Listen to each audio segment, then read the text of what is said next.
Have you ever had a class where the professor didn't teach you well? Maybe it was because he wasn't qualified to teach the course, or because he was too busy rambling that he never got around to teaching the subject. But for whatever the reason, you were not learning what the course was supposed to teach you. I have had classes like this, and they have made me very angry. As students, it is one of the most frustrating things that we may experience.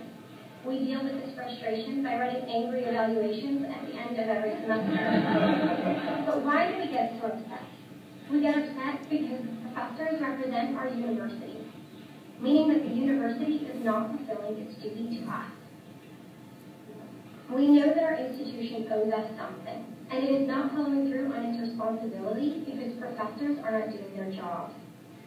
We become upset because we aren't getting what we desire. This is why the duty of the university is to give its students a return on their investments. Higher education is not free. Even with full scholarships, students are investing time, effort, and money. And the university should give them something in return. This return is knowledge, be that theoretical or practical. The university should equip us with knowledge by teaching us new things. That by knowing more, we are able to have a greater impact on the world. For example, most of us come to King's with little economic experience. So when we took Introduction to Economics, we were learning new things. Some of these things made sense to us, but others were put into terms that we were never familiar with.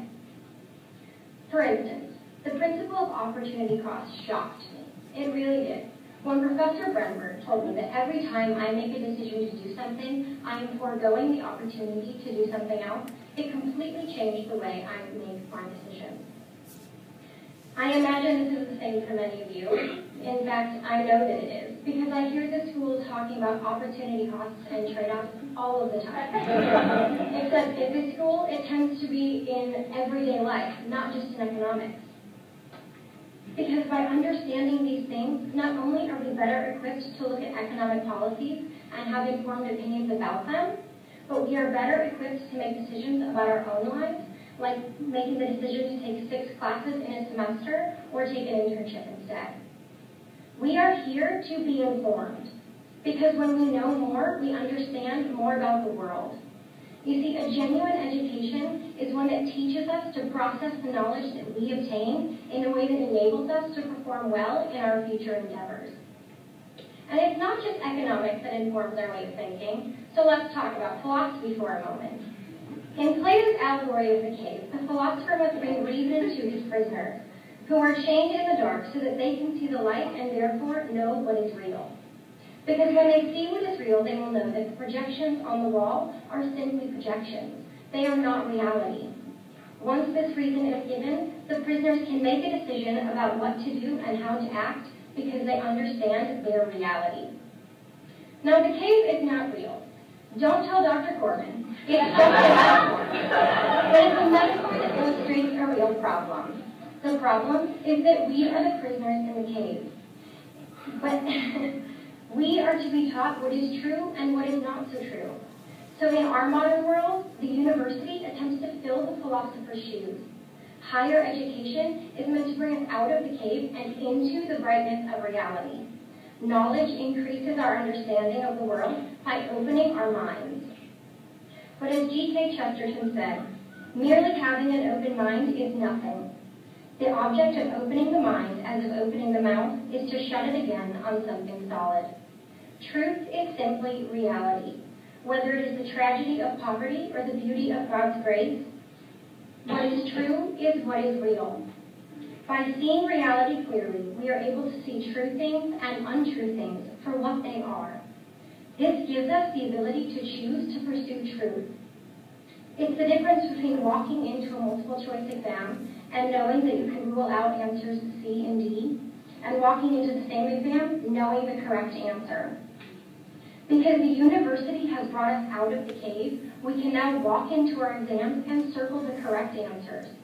We have discovered what is true and so closed our mind on something solid. You'll notice I haven't said that the duty of the university is to give you a good education.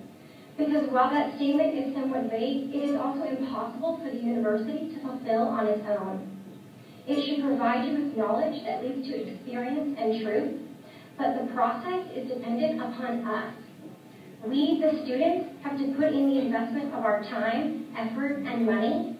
We have to work hard, lose sleep, forego fun activities, read, and read some more, so that we understand the education that is presented to us. While it is the duty of the university to foster an environment of learning and to impart knowledge in a way that encourages critical analysis, ultimately, it is we who must take responsibility to fully access these opportunities that the university provides. Now, some students don't really want to be educated, and this is the sad part, because some students are like the prisoners in the cave who are dragged out kicking and screaming, so blinded by the new sunlight that they only wish to go back to the cold, dark cave from where they were once chained, a place where they never have to take another ABTAP class again. I know from my personal experience, and I'm sure the professors in those classes can tell you as well, as the teacher's assistants, that it is impossible to give someone an education if they don't want it or are unwilling to work for it. The university's duty is to give you a return on the investment that you put into it. It is an investment of time, effort, money, and humility for a return of knowledge, experience, and a better chance at finding truer things. However, this will only be possible if each party fulfills its duty. We, the students, have to first make the investment by putting in money and hard work. Only then will the university be able to fulfill its duty by providing us with knowledge and understanding. And here's the really interesting part. If the duty of the university is to provide a return on investment by providing knowledge, then shouldn't a Christian university outperform a secular one? As Proverbs 9:10 says, it is the fear of the Lord that is the beginning of knowledge and understanding. Colossians 2 also proclaims that all knowledge and wisdom are found in Christ alone. Knowledge based on the fear of God, then, is closer to reality because it is based on the faith of the Creator of this world.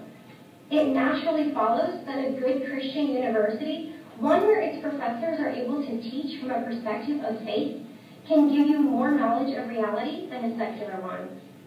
The secular university attempts to fill the role of philosopher by providing us with reason and enlightenment. It believes that we are no longer prisoners of the cave because we have excavated ourselves by finding the light of truth in our own reason. What it fails to realize is that such light is not the light of the sun, but artificial stadium lighting. On the other hand, the Christian university fulfills its duty in the role of philosopher by rejecting the artificial light that comes from our own human reason and introducing the importance of faith and transcendent reality. When you understand concepts like opportunity cost and allegories like Plato's cave through the lens of a Christian faith, you have a clearer image of reality.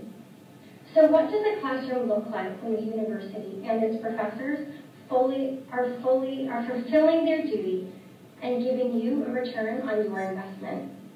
I imagine it's one of those classes that I have had and that all of us probably have at this very moment in time, where we are excited to go to class, where we do our reading and we prepare for class, because we know that the investment that we make in that class will provide us with a great return. Most importantly, we can recognize that what we learn in the classroom will inform the rest of our lives. It is in these moments of gaining knowledge that we are glorifying the Lord. This is the best return that our investment could possibly have. Not only does it motivate us to pursue knowledge and discernment, but it is eternal. The university, by performing its duty, is glorifying the Lord.